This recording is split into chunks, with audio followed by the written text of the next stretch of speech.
Hey everyone, welcome to the Sharecode Showcase, the series that features just some of the best new maps, liveries, and tunes submitted by our community. If you have any creations you'd like to suggest for the next video, whether it be your own or someone else's, jump in our Discord and add it to the Sharecode Zone channel. We've got some fantastic creations on display today, and I am going to start bumping up the amount of content I'll regularly show on these videos, so without any further delay, let's jump right into our first map this week. A 7-Eleven themed photo booth by the creator Beg for Mercy. I've been absolutely loving these themed photo booth maps lately. It's just such a great creative use of the event lab and something I really never expected to come out of the feature. So if you load in solo with the AI here, you can follow them around the road until you can see the Arch of Mulahey, and then the 7-Eleven station is right there on your right.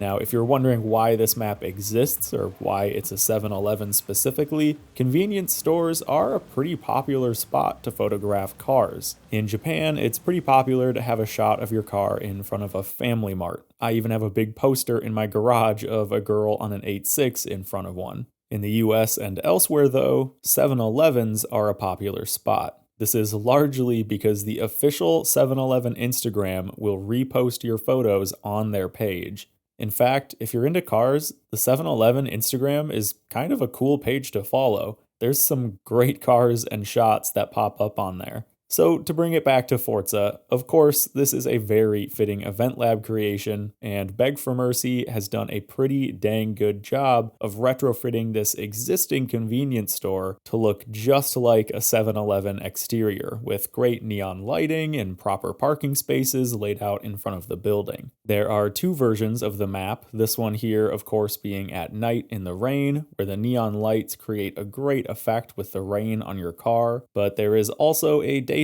version with progressive time scaling if you want to wait and get a sunset shot or, well, any other time of day. This is creator Beg for Mercy's first go at this, and I've got to say, I'm already quite impressed and really looking forward to more from this creator. Like I said, I really enjoy this type of content and there's so much creativity involved in it. Now let's move over to something a bit more fast-paced and look at the Horizon Mexico Rally Tour by fellow YouTuber and friend of the channel, ConnorSpeed6.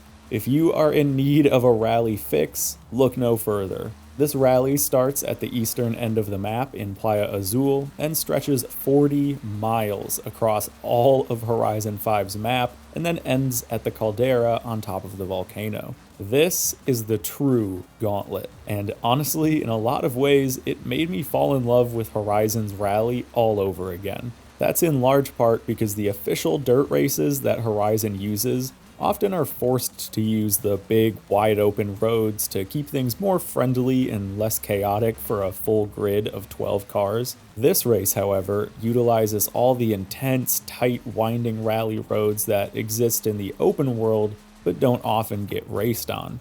So this map is called the Rally Tour, and a tour is absolutely the most appropriate term here.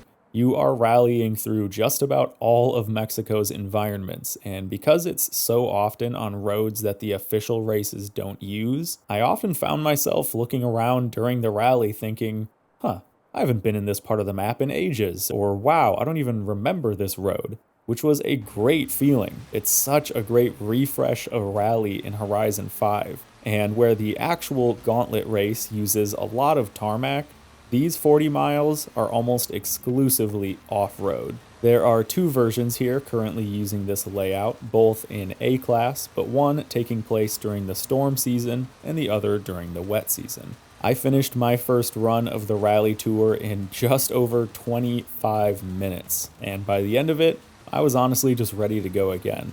The whole flow of the rally feels phenomenal. It doesn't feel like different sections just stitched together with some pavement. It seamlessly flows throughout the entire map, full of intense cornering and speed for 40 miles. The prop placements are actually pretty great too, especially in the beginning area in the jungle where it's lit by these colored floodlights that blend with the dawn sunshine. It's a very unique lighting that makes the jungle come to life. So I am very happy to finally shed some light on a rally event in our Sharecode showcase, and again, if you need to scratch the rally itch, this is the map to drive. So with that, we're not done yet with Event Lab maps for the video. We have one more to show off today because I would be doing you a disservice if I did not turn you on to this incredible creator and show you their latest map. This is the Project Tokyo Circuit by Vuku. Like with Ebisu's Greenstone from the previous video, here you are watching a video shared by Vuku themselves of the map. You can see the full video in the description below. And with that, let's jump into some live gameplay. This is potentially the most ambitious project to come out of the Event Lab, because what Vuku has done is, in a way, build a new mini open world around Mulegé in the existing map. This isn't simply a circuit to race or drift around. This is a fully realized cityscape with multiple districts. I was blown away my first time driving on this map.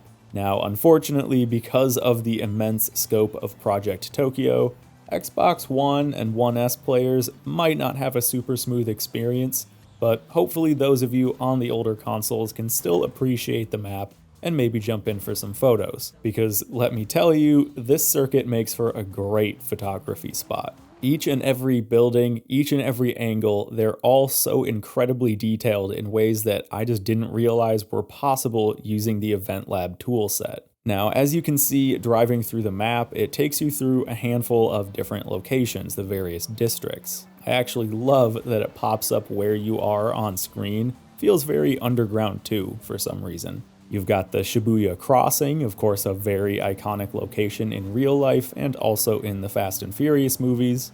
Then you've got a little parking garage you can run up and drift inside or take some photos. There's a highway section, and you can even drive over the Rainbow Bridge. This is like Japan's greatest hits of driving pop culture, all crammed into one map. I mean, I don't even know what to say. This is so far beyond what I thought possible in Event Lab. And it was really smart to build on top of Mulegé instead of building from scratch, because you still get to use the bits and details of the town that were already there and see people in the crowd or windows that actually look into stores. It keeps the area feeling like a real lived-in city instead of some Lego brick-built mod. And on top of all this, it's almost hard to remember that Project Tokyo does actually make for a fun circuit to race along. It's tight in the downtown areas, but then opens up along the highway bit and over the bridges, and it just feels good to be surrounded by a big, modern-looking city, which is something that unfortunately Horizon 5's base map doesn't really have. So I'll leave you to explore Project Tokyo on your own, and let's move on to our livery this week. A Bubblegum Crisis BC Racing livery for the S2000 by Ami. This is like something straight out of Need for Speed ProStreet. Everything is so proper, from the overall color scheme, of course, to the old school anime callback. The sponsors are great. I love that it's BC Racing with Bubblegum Crisis. And if you use the adjustable Forza front arrow, there's even a tow arrow pointing to the tow hook. Such a great little detail. And speaking of great little details, and perhaps to the point that flattery does work on me, the back of this S2000 has the Hotline Club decal right next to an MCM chopped sticker. Love it. Ami has also been kind enough to share just the Pris decal as well, so if you want to work some Bubblegum Crisis into your own liveries, you can. And with that, it's time to wrap up the video with our final share code, and this is a monster of a tune by Magnus. It's the CJ5 Renegade. Now, this tune has gained some notoriety in my live streams as of late, and Magnus has been kind enough to share the tune with us. This build has origins spanning back to Horizon 3, when DJS set a world record in the Jeep Renegade on the Farmland Trail. Magnus took that build and tweaked and updated it for Horizon 5.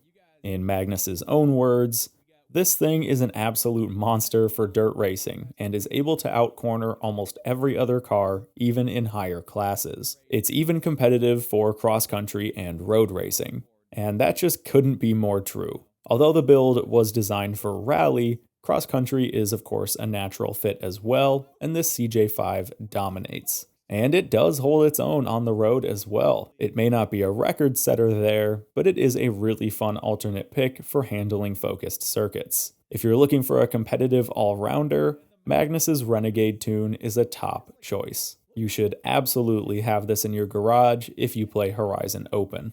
And that is going to do it for the showcase this week. Thanks everyone for participating and sharing your codes. If you want to see some of the incredible creations that didn't make the video, of course, check out the Sharecode zone in our Discord. And as always, thanks for watching. I'll see you in the next video.